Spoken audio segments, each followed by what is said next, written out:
निरञ्जनं नित्यमनन्तरूपं भक्तानुकम्पाधितविग्रहं वै ईशावतारं परमेशमिदं तं रामकृष्ण शिरसा नमाम्यहम्।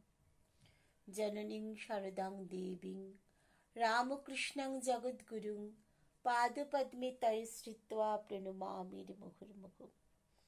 ॐ नमः श्री ज्योतिराजाय विवेकानन्दशूरये सच्चित् सुख स्वरूपाय स्वामिने तापहारिणे। ঠাকুর মা ও স্বামীজির চরণে আভূমি লুণ্ঠিত প্রণাম নিবেদন করি। নমস্কার জানাই প্রাণারাম বাংলা চ্যানেলের সমস্ত সত্রী মণ্ডলী, দর্শক মণ্ডলীর উদ্দেশ্যে এবং প্রাণারাম বাংলা চ্যানেলের প্রতিষ্ঠাতা যে পবিত্র কুমার সুর তার উদ্দেশ্যেও আমার নমস্কার রইল। আমরা পড়ছিলাম শ্রীমদর্শন বই থেকে স্বামী নিত্যাত্মানন্দের লেখা।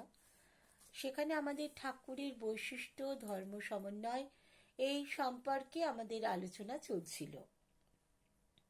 শ্রীম মিহিজামে রয়েছেন, সেখানেও ঠিক একইভাবে আলোচনা চলছে ঠাকুরের ধর্ম সমন্বয়, এই ঠাকুরের যে বৈশিষ্ট্য সেই সম্পর্কে।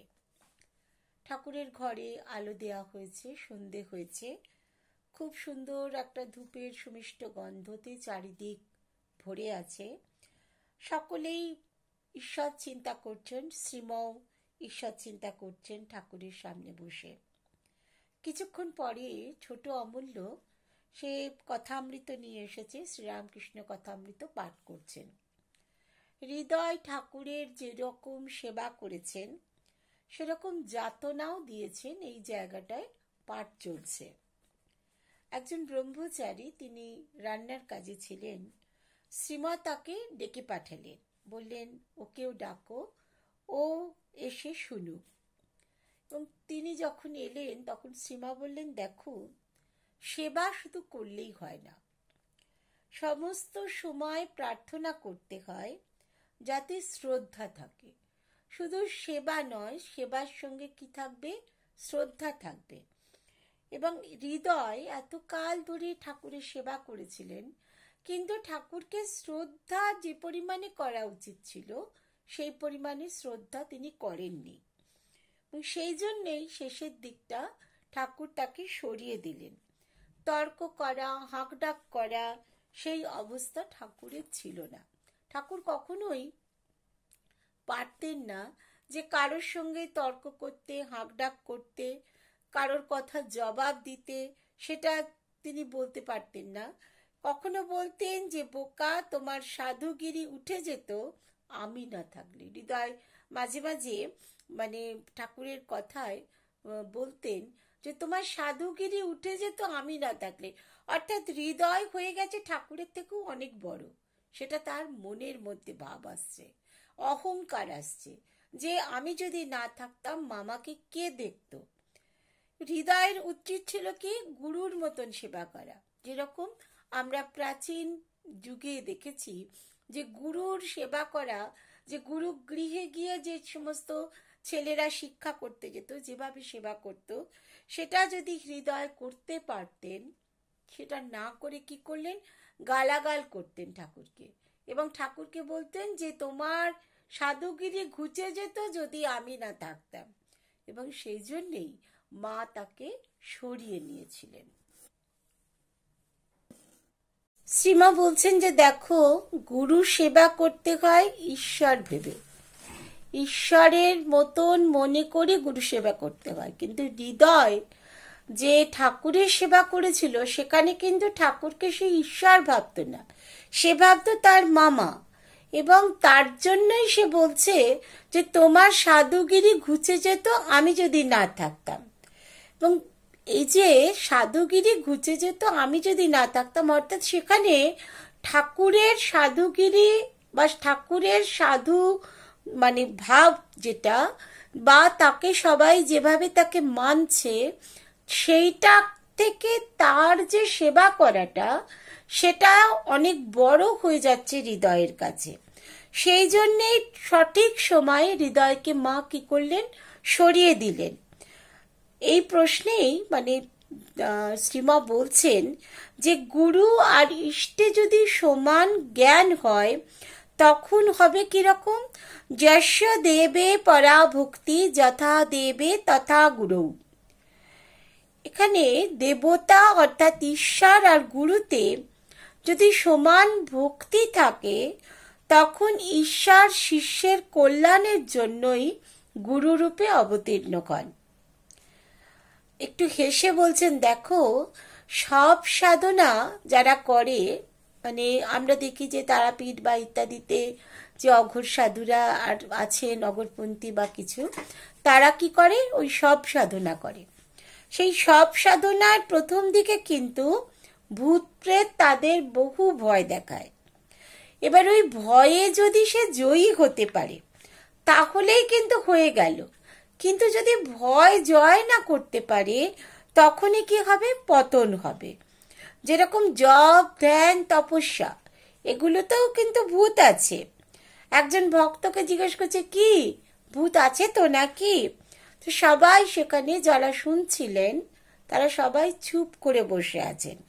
কিছুক্ষণ পরে নিজেই শ্রীমা উত্তর দিচ্ছেন যে লোকমান্য, অর্থাৎ আমাকে লোকে মানবে, লোক আমাকে মানে গুরুর আসনে বসাবে বা এ কত কিছু জানে ইত্যাদি ভাববে। এই যে লোকমান্য হওয়ার যে ইচ্ছা, সেইটাই হচ্ছে একটা প্রধান অসুবিধা। এতে উত্থানও হতে পারে, পতনও হতে পারে। হাজরা মশাইয়ের কথা উল্লেখ করছেন যে হাজরা মশাই তিনি জপ টপ করতেন, কিন্তু ভিতরে ভিতরে তার লোকমান্য হবার খুব ইচ্ছা ছিল আর অর্থ সংগ্রহের চেষ্টাও ছিল। ঠাকুর বলতেন এই সমস্ত বিজাতীয় লোক কেন হয় জানো? কারণ লীলা পোষ্টাইয়ের জন্য। যদি একটা খারাপ না থাকে তাহলে ভালোকে লোকে ভালো বলবে না, যদি ভালোই সব থাকে তাহলে কি হবে, আর আলাদা করে তো কোনো ভালো থাকবে না। সেজন্য খারাপ দু একটা থাকে যে লীলা পোষ্টাইয়ের জন্য। জটিলে কুটিলে এই যদি দুটো না থাকে তাহলে লীলা কিছুতেই পোষ্টাই হয় না। তো সবাই এই কথাটা শুনে খুব হেসে উঠলেন। স্বামীজিকে একবার হাজরা মশাই বলেছিলেন, এসব পুজো টুজোতে কিছু হয় না। ঠাকুর বলতেন যে নরেন্দ্র এই কথা শুনে 10 হাত নেমে গেল। তখন হাজরাকে ঠাকুর বলেছিলেন যে তুমি তো খুব পাজি লোক, এদের এসব কথা বললে এরা কোথায় দাঁড়াবে বলো তো গিয়ে। কিন্তু কি করে তাকে চিনতে পারা যাবে? হৃদয় বা হাজরা দুটোই হচ্ছে দুই থাকের লোক, এদের চিনতে কি করে পাওয়া যাবে? কারণ মহামায়া কি করেন, এদের সব ঢেকে রেখে দেন। তার মধ্যেই যে ঠাকুর রয়েছেন তিনি যে অবতার সেটা বোঝবার জন্যেই হাজরাও যেমন একটা মানুষ, হৃদয়ও তেমনি একটা মানুষ, ঠাকুরও তেমনি একটা মানুষ।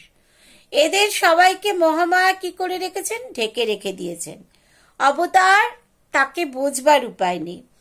14 পোয়া মানুষ হয়ে কি করে আসতে পারেন এই সংশয় থেকে যায়। তবে যদি ঈশ্বর কৃপা করেন তখন সমস্ত সংশয় দূর হয়ে যায়। যখন অবতার আসেন, শ্রীময়টা খুব জোর দিয়ে বলছেন যে অবতার যখন আসেন তখন খুব সুযোগ পাওয়া যায়। এই সময়ে যদি কিছু করতে হয় তখনই করে নিতে হয়, না হলে বড্ড দেরি হয়ে যায়। অবতার এসে কি বলেন যে ঈশ্বর আছেন, তাকে দেখতে পাওয়া যায়। আমি তাকে দেখেছি। ঠাকুর যেমন বলেছিলেন স্বামীজিকে, হ্যাঁ আমি তাকে দেখেছি এবং তার সঙ্গে কথাবার্তা বলেছি, এরকম যেমন তোর সঙ্গে কথা বলছি ঠিক তেমনি তার সঙ্গেও কথা বলছি। এবং আরো কি বলেছিলেন, তুই যদি চাস তাহলে তোকেও দেখাতে পারি। অর্থাৎ এই যে একদম সম্পূর্ণভাবে আমি অবতার, আমি ঈশ্বরকে দেখেছি এবং কথা বলেছি, যেমন তোর সাথে কথা বলছি, তুই যদি চাস তোকেও দেখাতে পারি।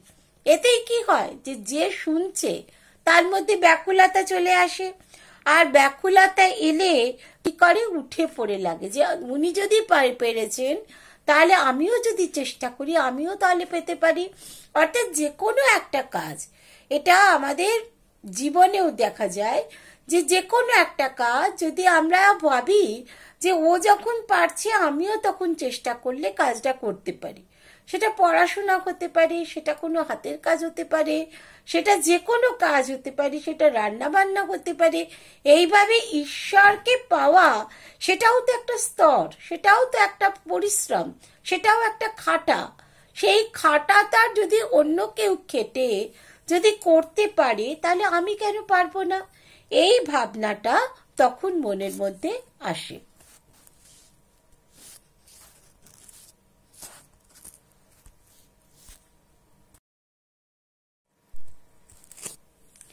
এরপরে যখন সবাই একদম নিস্তব্ধ হয়ে শ্রীময়ের বলা কথাগুলো ভাবছেন, তখন শ্রীম সুর করে উপনিষদ থেকে আবৃত্তি করছেন। বৃহদারণ্যক উপনিষদ থেকে তিনি আবৃত্তি করছেন। আত্মা বা রে দ্রষ্টব্য শ্রোতব্য মন্তব্য নিদিধ্যাসিতব্য স যা এষু অর্ণি মৈতয়েদাত্মমিদং সর্বং তৎসত্যং সা আত্মা তত্ত্বমসি শ্বেত কেত। এটা ছান্দোগ্য উপনিষদ থেকে। এবং মুন্ডক উপনিষদ থেকে কি পড়ছেন? দিব্য হি অমর্ত পুরুষ সর্ববাহ্যান্তর অভ্যন্তর হি অজ অপ্রাণ হি মনা শুভ্র অক্ষরাৎ পরতো পর ইত্যাদি পড়ার পরে শ্রীমা ভক্তদের বলছেন, এই পরমাত্মা সত্য বস্তু, জ্যোতির্ময় পুরুষ, যার থেকে সমস্ত জগৎ উৎপত্তি হয়েছে, যিনি সমস্ত জগৎ জুড়ে রয়েছেন, তিনি ৩.৫ হাত মানুষ হয়ে দক্ষিণেশ্বরে এসেছেন। এই প্রহেলিকা লোকে কি করে বোঝে? অর্থাৎ ঠাকুর যাকে আমরা মানছি, আমরা ঈশ্বরকে বলছি, ভগবান ইত্যাদি শ্রীকৃষ্ণের কথা বলছি, কিন্তু সেটাই যে আমাদের দক্ষিণেশ্বরে যে শ্রীরামকৃষ্ণ, তিনিই যে সেই অবতার, সেটা তো মানুষের পক্ষে বোঝা সম্ভব নয়। সাধারণ মানুষের পক্ষে সেটা বোঝা কিছুতেই সম্ভব নয়।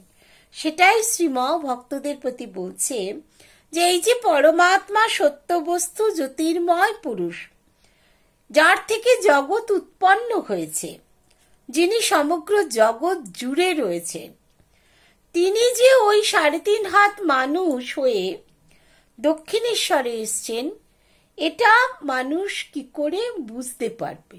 অর্থাৎ যতক্ষণ না পর্যন্ত তিনি বুঝিয়ে দেবেন যে তিনিই অবতার, ততক্ষণ পর্যন্ত বোঝার সাধ্য কারণ নেই।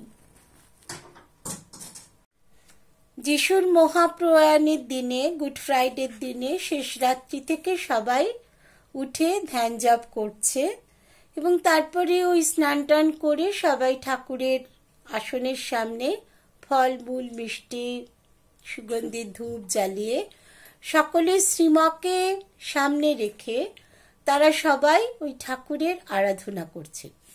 শ্রীমা তখন তার সমস্ত ভক্তদের বলছেন যে আশ্বলায়ন ঋষি ব্রহ্মার কাছে ব্রহ্মবিদ্যা প্রার্থনা করেছিলেন। ব্রহ্মা বললেন যে শ্রদ্ধা, ভক্তি, ধ্যান ইত্যাদির মাধ্যমে ব্রহ্মবিদ্যা লাভ করতে হবে। যাগ, যজ্ঞ, পুত্র, বিত্ত এ সমস্ত দ্বারা তাকে লাভ করা যায় না। পুত্রৈষণা, বিত্তৈষণা, লোকৈষণা এগুলোকে ত্যাগ সম্পূর্ণ না হলে তার দর্শন পাওয়া যায় না। শাস্ত্র আর গুরুবাক্য এই দুটোতে বিশ্বাস করে তবেই তপস্যা করতে হবে। চিত্ত তখন ক্রমশ শুদ্ধ হবে, তখন তিনি হৃদয়ে দর্শন দেন। তাহলে ব্রহ্মা যেভাবে আশ্বলায়ন ঋষিকে বললেন সেটা যদি আমরা আলোচনা করি তাহলে আমরা কি দেখব? যে শুধু শুধু আমাদের সব কিছুই রয়েছে, যে আমরা শ্রদ্ধা, ভক্তি, ধ্যান যোগ ইত্যাদির জন্য আমরা না ভেবে আমাদের পুত্র চাই, আমাদের বিত্ত চাই, আমাদের লোক আমাদের মান্য করবে সেটাও চাই, এই সমস্ত ত্যাগ যদি সম্পূর্ণ না হয় তাহলে তার দর্শন সম্পূর্ণ হয় না। শাস্ত্র এবং গুরু বাক্য এগুলোকে বিশ্বাস করে তবে তপস্যা করতে হয়। তখন কি হবে? চিত্ত ক্রমশ শুদ্ধ হবে। তখন তিনি হৃদয়ে দর্শন দেন। তার কৃপায় মন থেকে যখন সমস্ত কিছু ত্যাগ হয়ে যায় তখনই তার দর্শন পাওয়া যায়, নতুবা সম্ভব নয়। কথাটা কি? যদি তার কৃপা হয় তবেই কিন্তু মন থেকে এই যে পুত্রর প্রতি চাহিদা, পুত্র হোক, বিত্ত হোক, লোকে আমাকে মানুক, এই সমস্ত যে বাসনাগুলো আমাদের, সেগুলো যদি তার কৃপায় মন থেকে একেবারে দূর হয়ে যায় তখনই কিন্তু আমরা ঈশ্বর লাভ করতে পারি। অন্যথায় ঈশ্বর লাভ করা মোটেই সহজসাধ্য নয়। শ্রীমা যখন এইভাবে ভক্তদের সঙ্গে কথা বলছেন তখন তিনি দেখতে পেলেন যে বাইরে একজন কেউ ঘোরাঘুরি করছেন। তখন একজনকে বললেন যে যাও তো গিয়ে ওই যে ঘোরাঘুরি করছে তাকে ডেকে নিয়ে এসো। তো একজন ব্রহ্মচারী উঠে গেলেন, গিয়ে যে ব্যক্তি ঘোরাঘুরি করছিলেন তাকে ডেকে নিয়ে এলেন। তো তখন শ্রীমা তাকে বলছেন এদিক ওদিক ঘোরাঘুরি না করে এখানে এই ধ্যান ঘরে এসে একটু বসে ধ্যান তো করতে পারতে। ভগবান চিন্তার জন্যই তো আমার এখানে এসেছো। ভগবান চিন্তা না করতে পারলে তাহলে তো এখানে আসার কোনো দরকার নেই। তো একলা যখন থাকা যায় তখন যা হোক তাই হবে। এখন যখন লোকজন এখানে বসে আছে, তারা সবাই যখন ধ্যান জপ করছে, তাহলে তুমিও বসো, বসে ধ্যান জপ করো। ঠাকুরের কথা আবার বলছেন, কারণ শ্রীমত যাই বলছেন সবটাই ঠাকুরের উদাহরণ দিয়ে। ঠাকুর বলতেন ঋষিরা কত পরিশ্রম করতেন। ভোরবেলা তারা বেরিয়ে পড়তেন সকালবেলায়, আবার সন্ধ্যায় কুটিরে ফিরে এসে কিঞ্চিত ফলমূল খেতেন।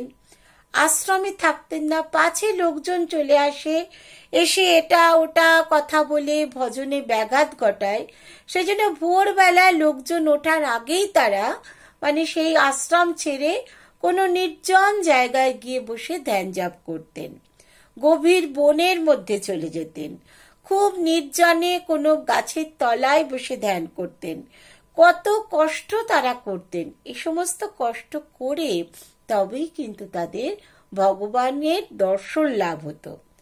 এবং যদি আমরা সাধারণ মানুষদের কথা তিনি বলছেন যে অবসর সময়ে দিনরাত যদি জপ ধ্যান করা যায় সেটাই হচ্ছে ভালো। এরূপভাবে জপ ধ্যান করতে করতে মোম যেমন অগ্নির উত্তাপে, আগুনের কাছে মোম রাখলে কি হবে? গলে যাবে। তেমনি মানুষের কাম, ক্রোধাদির, লোভ, অহংকার, অভিমান, এগুলো সমস্ত ভিতরে আমাদের গজগজ করছে। এই সমস্তগুলো যত ধ্যান জপ করা হবে, ঠিক আগুনের সামনে যেমন মোম গলে যায়, ঠিক আমাদের ভিতরে যে অহংকার, যে লোভ, যে কাম, ক্রোধ ইত্যাদি অভিমান জমে আছে, সেগুলো সমস্ত কিছু বিনষ্ট হবে। আমাদের ভিতরে তো কত দোষ রয়েছে, রক্ত এবং বীজে জন্মে জন্মে আমরা সেগুলোকে বহন করে যাচ্ছি। আবার কর্ম করছি যেগুলো, তাতে অতীত কর্মের বন্ধন রয়েছে, এটাও একটা দোষ। শিক্ষার দোষ, কোনো শিক্ষা করা, সঙ্গ দোষ, কত রকমের দোষ রয়েছে আমাদের। এই সমস্তগুলো যদি না যায় তবে তা কেমন করে হবে? তপস্যা করলে তাকে যদি ডাকা যায়, প্রাণ মন এক করে তার শরণাগত হয়ে, তবেই কিন্তু তাহলে আমাদের ঈশ্বর দর্শন সম্ভবপর হবে।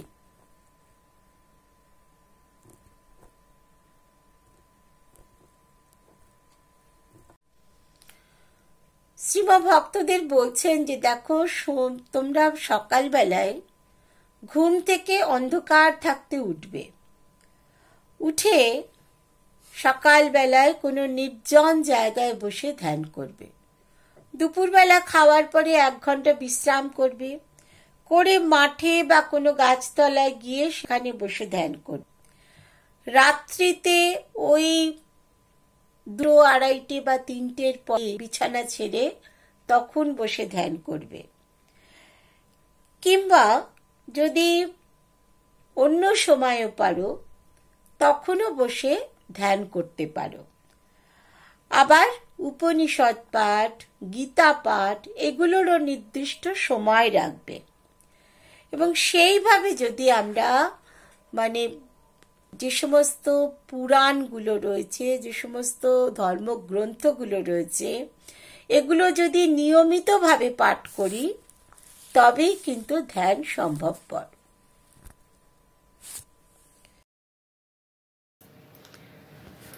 শ্রীমৎ ভক্তদের বলছেন যে এইভাবে তাদের নির্দেশ দিলেন যে কিভাবে কখন ঘুম থেকে উঠবে, কিভাবে ভগবানের আরাধনা করবে, কখন উপনিষদ পড়বে, কখন বেদ পড়বে।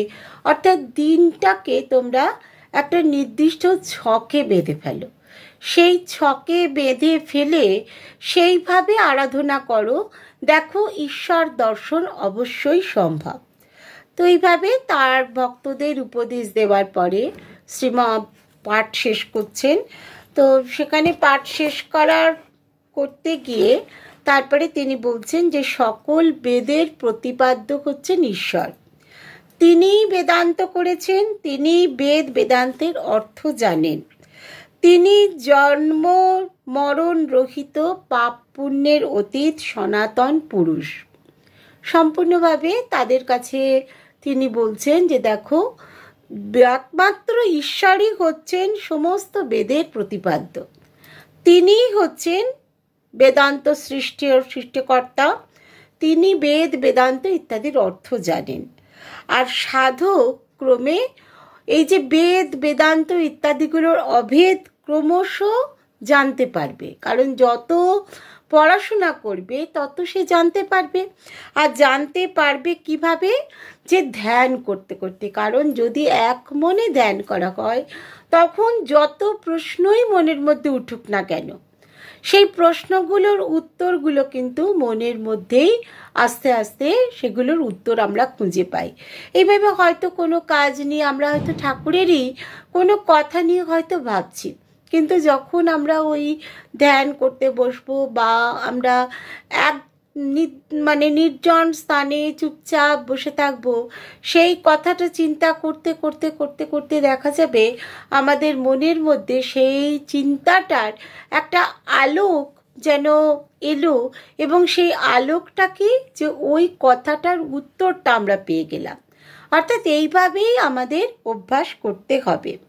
আর আরও বলছেন শ্রীম যে সমস্ত শাস্ত্রের অর্থ, বেদের মর্ম, এটা হচ্ছে ভগবান বলছেন যে সমস্ত শাস্ত্রের অর্থ মর্ম এগুলো সব আমি জানি, তাই এটা হচ্ছে শাস্ত্র ব্যাখ্যা করাটাই হচ্ছে খুব ডিফিকাল্ট, খুব কঠিন। তিনি ছাড়া কে করবে? তিনি যদি আমাদের না বুঝিয়ে দেন তাহলে আমাদের পক্ষে বোঝা সম্ভবপর নয়। যদি আমি ঈশ্বরের কাছে প্রার্থনা না করি যে তুমি আমাকে সমস্ত কিছু বুঝিয়ে দাও, তা নয়তো তার কি বয়ে গেছে যে তিনি আমাকে বোঝাতে আসবেন। এবং সেই প্রার্থনা করতে হবে কিভাবে?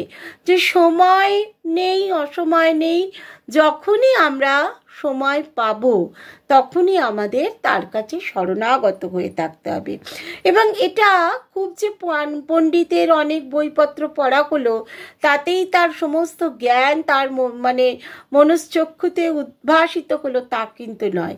পণ্ডিতের কর্মই এটা নয়। শ্রীমা এটা খুব জোর দিয়ে বলছেন যে যতক্ষণ না ঈশ্বর ইচ্ছা করবেন ততক্ষণ পর্যন্ত কিন্তু বেদ বেদান্তের যে পার্থক্য সেটা আমাদের জানা সম্ভবপর নয়।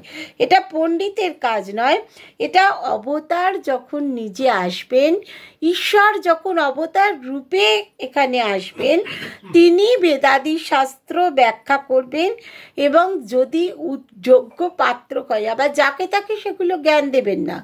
যদি একদম সুযোগ্য কোনো ব্যক্তি আসেন তার কাছে সেই যে ব্যাখ্যা সেটা তিনি পরিষ্কার করে বলবেন।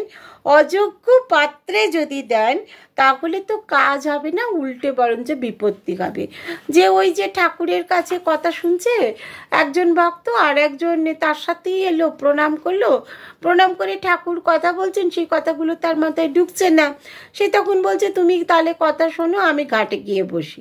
অর্থাৎ তার মাথার মধ্যে হাবি জাবি বিষয় চিন্তা রয়েছে। যে ব্যক্তির মাথার মধ্যে বিষয় চিন্তা গিজগিজ করবে তার কাছে কিছুই তার কাছে প্রতিপাদ্য হবে না। এবং যিনি অবতার তিনিও কিন্তু মানুষ দেখেই বুঝতে পারবেন, তার কাছে সেই ব্যাখ্যা তিনি করতেই যাবেন না। তার কাছে সেই ব্যাখ্যা করা মানে একদম অযোগ্য পাত্রে দান করা। শ্রীমা বলছেন, যস্য দেবে পরাভক্তি যথা দেবে তথা গুরু। শ্বেতাশ্বতর উপনিষদের 6ষ্ঠ অধ্যায়ে 23তম শ্লোক, যে গুরু এবং ইষ্ট এই দুই যার সমবুদ্ধি, সেরকম শ্রদ্ধাবান প্রশান্ত চিত্ত ব্যক্তিকে ভগবান অর্থাৎ আমাদের ঠাকুর উপদেশ দিতেন। যে গুরু এবং ইষ্টে যার সমান ভক্তি। মা যখন দীক্ষা দিতেন, মা বলতেন ওই গুরু ওই ইষ্ট। যে তাহলে মাকে জিজ্ঞেস করা হতো তাহলে তুমি কে? বলে আমি তার হয়ে কাজটা করে দিচ্ছি। উনিই হচ্ছেন গুরু, উনিই হচ্ছেন ইষ্ট। যা কিছু ভজনা করবে, নাম করবে, সব কিছুই ঠাকুরের নাম করবে।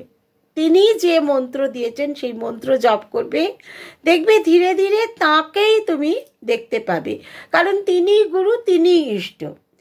এবং যথার্থ ব্রাহ্মণেরাই আগে ছিল এর অধিকারী। যে ব্রাহ্মণ সন্তান সে যেত গুরুগৃহে গিয়ে পড়াশোনা করে আসতো, শিখে আসতো, এবং তার উপনিষদ পাঠ, বেদ জ্ঞান এবং অন্যান্য শাস্ত্র জ্ঞান যখন সম্পূর্ণ হতো, তখন গুরু তাকে একটা ওই কনভোকেশনের মতন একটা তাকে বলতেন যে তুমি সমস্ত বিষয় সম্পর্কে তোমার ধারণা লাভ হয়েছে, এবার তুমি গৃহে যাও, গৃহে গিয়ে তুমি গৃহের যে আশ্রম, গৃহস্থর যে আশ্রম, সেই গৃহস্থ আশ্রম তুমি পালন করো। তারপর আবার যখন তোমার বয়স হয়ে যাবে তখন তুমি বানপ্রস্থে চলে যাবে। অর্থাৎ সেই সময়ের মানুষ কিন্তু জীবনটাকে তারা কিন্তু ওই সারা জীবন যতদিন বাঁচবো, ততদিন ভোগ করব, ততদিন আনন্দ করব, সেটাতে ছিলেন না। তারা প্রথম জীবন পড়াশোনা, তারপরে জীবন গৃহস্থ জীবন যাপন, সংসার প্রতিপালন, লোকজনকে সেবা করা ইত্যাদি করে তারপর যখন 50 বছর বয়স হয়ে গেল তখন তারা বানপ্রস্থে চলে যেতেন, অর্থাৎ ঈশ্বরের আরাধনা করতেন। এই যে ব্যাপারগুলো, এগুলো হচ্ছে যে এটা প্রাচীন যুগে ছিল, কিন্তু বর্তমান যুগে এই অবস্থা আমাদের নেই। এবং জনৈক ভক্তের প্রতি শ্রীমা বলছেন যে আপনারা ঈশ্বর চিন্তা করেন, সেই জন্যই ভগবানের নাম শুনতে এসছেন। যে ব্যক্তি ঈশ্বর চিন্তা করে না সে ওই ঠাকুরের সেই ভক্তের মতো বলবে তোমরা তাহলে কথা কও বসে, আমি গঙ্গার ধারে গিয়ে বসি। অর্থাৎ যার মন ঈশ্বরে অর্পিত হবে সেই কিন্তু ঈশ্বরের কথা শুনতে আসবে, আর যার মন ঈশ্বরে অর্পিত হবে না সে ঈশ্বরের কথা শুনতেও চাইবে না। আর তার কাছে ভগবান বা অবতার যিনি তাকে দেখছেন, তিনি তো তাকে দেখেই পড়তে পারছেন যে এর ভেতরে কতটা আছে, কতটা সে গ্রহণ করার উপযুক্ত, সেই বুঝে তাকে তার ব্যাখ্যা করছেন বা ব্যাখ্যা দিচ্ছেন। সুযোগ্য না হলে কিছুতেই তার জ্ঞান লাভ গুরুর কাছ থেকে সম্ভবপর নয়। যদি সুযোগ্য হয় তখনই সে পাবে, তখনই সে অর্জন করার অধিকার পাবে, এবং অধিকার যদি পায়, অধিকারী যদি হয়, তখন গুরু আপনিই তাকে জ্ঞান বিতরণ করবে। শ্রীমত যাই বলতেন সবই হচ্ছে ঠাকুরের উদাহরণ দিয়ে। ঠাকুর কি করতেন, ঠাকুর কি বলতেন, সেটাই ছিল তার প্রধান বক্তব্য ভক্তদের কাছে। তো একদিন মানে এরকমভাবে মানে সকালের কাজকর্ম সারার পরে 10টা বেজে গেছে। তো একজন ভক্ত সে শ্রীমর কিছু সেবা করতে চাইছে, তার বিছানা বালিশ ইত্যাদিগুলো রোদ্রে দিচ্ছে, তার যে পড়ার টেবিল সেটা ভালো করে গুছিয়ে রাখছে সুন্দর করে, অর্থাৎ এগুলোই এক ধরনের সেবা, গুরু সেবা। তো সেই সমস্ত দেখে শ্রীমা একটু হেসে বলছেন যে ইনি যেন আজকে গিন্নি সেজেছেন। তারপর দুপুরবেলার আহারের পরে বিশ্রাম করার একটুখানি সময় পরে সবাই যে যার তার নিজের নিজের যেখানে যেখানে বসে ধ্যান করে সেই সব জায়গায় চলে যাচ্ছে। তো তখন শ্রীমা বলছেন যে 2-3 একই জায়গায় যাবেন না, একটা নির্দিষ্ট স্থানে একজন যাবেন। তো তারপরে বলছেন 3 জনে এক স্থানে যাওয়া কখনোই ভালো নয়, কারণ একাকী নির্জনে থাকতে হয় এবং আলাদা আলাদাভাবে বসে ধ্যান জাপ করতে হয়। তারপরে একটু হেসে বলছেন সব সাধনে ভূত আসে, সেসব ভয় আছে নাকি? যারা সব সাধনা করেন, তারাপীঠে আমরা জানি যে অনেক অঘোর সম্প্রদায়ী যে সমস্ত মানুষজন তারা সব এর ওপরে উঠে বসে সাধনা করেন। তো তাদের একটা নির্দিষ্ট নিয়ম আছে, এবং সেখানে যদি 2 ব্যক্তি বসে তাহলে কি হবে যে একজন হয়তো খুব উপযোগী, তাকে মানে ভয় দেখালেও সে ভয় পাবে না, কিন্তু আর একজন যদি ততটা উপযুক্ত না হয়, সেও যদি একই স্থানে বসে তাহলে কি হবে, সে তো ভয় পেয়ে যাবে, আর ভয় পেয়ে গেলেই তখন ঘাড় মটকাবে। তো সুতরাং এই জায়গাগুলোতে প্রত্যেকের কিন্তু যার যতটা লেভেল, যে যে লেভেলের রয়েছে, যে যে মানের রয়েছে, সেই মান অনুযায়ী তার সেইভাবে সাধনা করা উচিত। যদি সেইভাবে সাধনা না করে তবে কিন্তু তার মানে উপলব্ধি করা সম্ভবপর নয়। তারপর একটু গম্ভীরভাবে শ্রীমা বলছেন যে যখন ধ্যান করবে তখন ধ্যান করতে করতে সমস্ত অবস্থাগুলো আপনা আপনি বোঝা যাবে। এটা ঠাকুরের কথা আবার উদাহরণ টেনে বলছেন যে ঠাকুর অত্যন্ত অন্তরঙ্গদের বলতেন যে খুব কাছে ডেকে মানে একদম গূঢ় কথাগুলো যেগুলো সকলের শোনার উপযুক্ত নয়, সেগুলো শ্রীমা বলতেন যে মানে ঠাকুর বলতেন, শ্রীমা বলছেন এখানে যে ঠাকুর বলতেন ধ্যান করতে করতে কোনোদিন দেখতে পেতাম চারদিকে সমস্ত নৃমুণ্ড, অর্থাৎ মানুষের মুন্ড চারদিকে সব ছড়ানো রয়েছে, তার মধ্যে বসে ধ্যান করছি। এটা ঠাকুরের উপলব্ধি। বলছেন কাকে? যে কোনো এক উপযুক্ত ভক্তকে, যে সেই কথাটা ধরতে পারবে। এবং তারপরে বলছেন যে এই সমস্ত যে নির্মুণ্ড এগুলো হচ্ছে কি, যে ইন্দ্রিয় গ্রাহ্য যেগুলো যে বিষয়গুলো সেগুলো সবই হচ্ছে মৃত এবং বিনাশশীল। এগুলো সবই ওই যেমন নির্মুণ্ড শেষ হয়ে গেছে একটা মানুষ, ঠিক সেরকম এগুলো সমস্তই হচ্ছে মৃত এবং বিনাশশীল। কেবল জীবন্তকে তিনি, যিনি সত্যবান পুরুষ, যাকে দর্শনের জন্য ওই বসে আছি বা যাকে দর্শনের জন্য ধ্যানে বসেছি, সেই হচ্ছেন একমাত্র যে সত্য স্বরূপ সনাতন পুরুষ। তাই বলে ব্রহ্ম সত্য জগৎ মিথ্যা, যে ঠাকুর যে বলতেন ব্রহ্ম সত্য জগৎ মিথ্যা, এইখান থেকেই তিনি মানে সেটাকে বলতেন। এবং বলছেন এইভাবে ধ্যান করতে করতে শেষে দেখা যাবে একমাত্র তিনি আছেন, বাকি সবটাই হচ্ছে কি মায়া মোহ ইত্যাদি। যাদের একটু আধটু ধ্যান ধারণা ছিল বা হয়েছিল ঠাকুরের কল্যাণে, তারাই এটাকে বুঝতে পারত, এবং যারা এটা বুঝতে পারত তাদের হচ্ছে উচ্চ অবস্থা। আর যারা বুঝতে পারতো না, ভাবতো ঠাকুর কি বলছেন, এগুলো ঠিক মাথার উপর দিয়ে চলে যাচ্ছে, তাহলে তাদের তখনও সেরকম উচ্চাবস্থা আসেনি। মানে কেউ কেউ দেখা যেত খুব উচ্চ অবস্থা, কেউ কেউ মধ্যম অবস্থা, কেউ কেউ নিম্ন অবস্থা। তো নিম্ন অবস্থার মানুষজনের ওইটাই হতো, ঠাকুরের কথা শুনে সে ভাবতো যে কি বকছে, তার থেকে গঙ্গার ধারে বসে গিয়ে নৌকা দেখিয়ে যায়। সে তখন নৌকা দেখতে চলে যেত। আর মধ্যম যে, সে ভাবতো একটু শুনি, শুনে যদি কিছু হয়। আর যে উচ্চ অবস্থা, সে ওইসব কথাগুলো শুনতে শুনতে সেখানেই তার ধ্যান জমে যেত। অর্থাৎ এইভাবে ঠাকুর কিন্তু এই যে থাকগুলো আলাদা আলাদা, সেই 3 থাকের মানুষ তিনি কিন্তু তার সামনেই তার ভক্তদেরই মধ্যে তিনি সেই 3 থাকের মানুষ লক্ষ্য করতেন এবং তাদের ঠিক সেই রকমভাবে তিনি উপদেশগুলো ঠিক সেইভাবেই দিতেন। তো একটা কথা ঠাকুর বলতেন যে সমাধি লাভ প্রত্যেকের হবে, আগে হবে অথবা পরে হবে। যে যেরকমভাবে সাধনা করবে তার সমাধি লাভ হবে। হয়তো 2 দিন বাদে হচ্ছে বা 2 দিন আগে হচ্ছে, কারো কয়েক জন্ম লেগে যায়। কিন্তু ওই যে একটা মানে 2জন মানুষ ছিল, একজন সাধুকে নারদকে বলছে যে আমার কবে মুক্তি লাভ হবে। তখন নারদ বলছে তোমার বেশ কিছুটা দেরি আছে। সে তখন বলছে বেশ কিছুটা দেরি আছে বলে সে মুষড়ে পড়লো, কারণ এত ধ্যান জাপ করছি, এখনো হবে না। আর যখন আর একজন বলল আমার কবে হবে, তখন নারদ বললেন যে হ্যাঁ জেনে এসছি যে একটা তেঁতুল গাছে যতগুলো পাতা আছে সেই ততগুলো জন্ম পরে তোমার সাধন লাভ হবে, তোমার মুক্তি হবে। সে তাতেই খুশি, তাতেই আনন্দ, কারণ সে বলছে মুক্তি তো তাহলে হবেই, আগে হোক বা পরে হোক, অতগুলো জন্ম পরেও যদি হয় তাহলেও তো হবে। এই আনন্দেই সে লাফাতে লাগলো। আর ওই আনন্দে লাফাতে লাগলো বলে তার কিন্তু সঙ্গে সঙ্গেই তার মুক্তি হয়ে গেল। অর্থাৎ ঈশ্বর কখন যে কার জন্য কোন নিক্তিতে কি মেপে রেখে দিয়েছেন সেটা আমরা কিছুতেই বুঝতে পারি না। আমাদের কি কাজ হবে?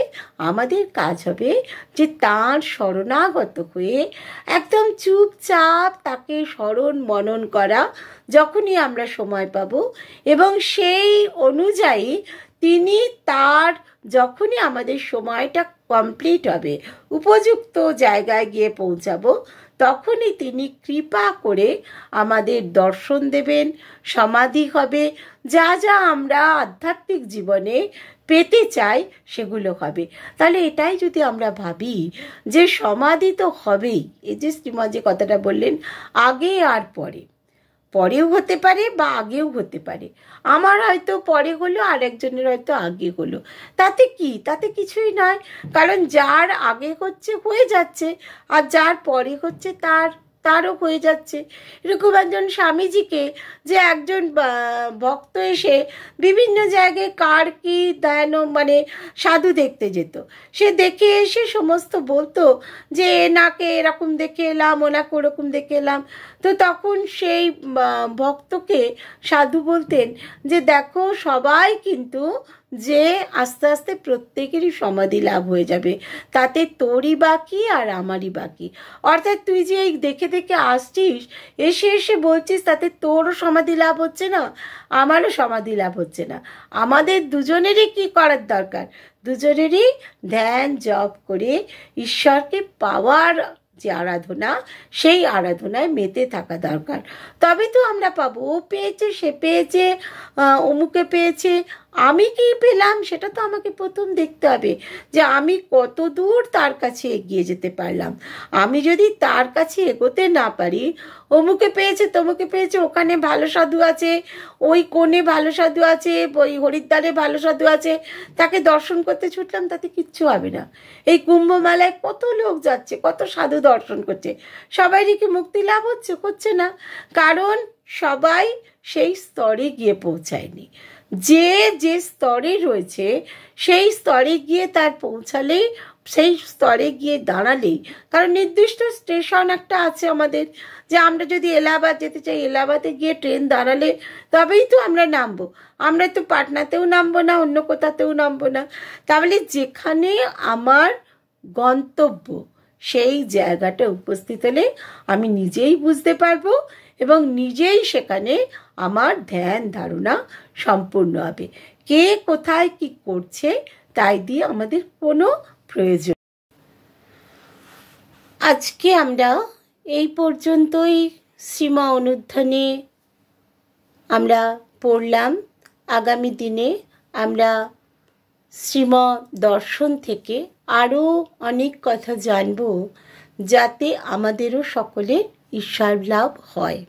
কারণ শ্রীমা শুধুমাত্র গুটি কয়েক ভক্তকে নয়, সকলের জন্য তিনি যে উপদেশগুলো দিচ্ছেন, স্বামী নিত্যাত্মানন্দ যেভাবে সেগুলোকে লিপিবদ্ধ করে রেখেছেন, সেগুলো শুনলে পরে, পাঠ করলে পরে আমাদেরও উন্নতি সম্ভবপর।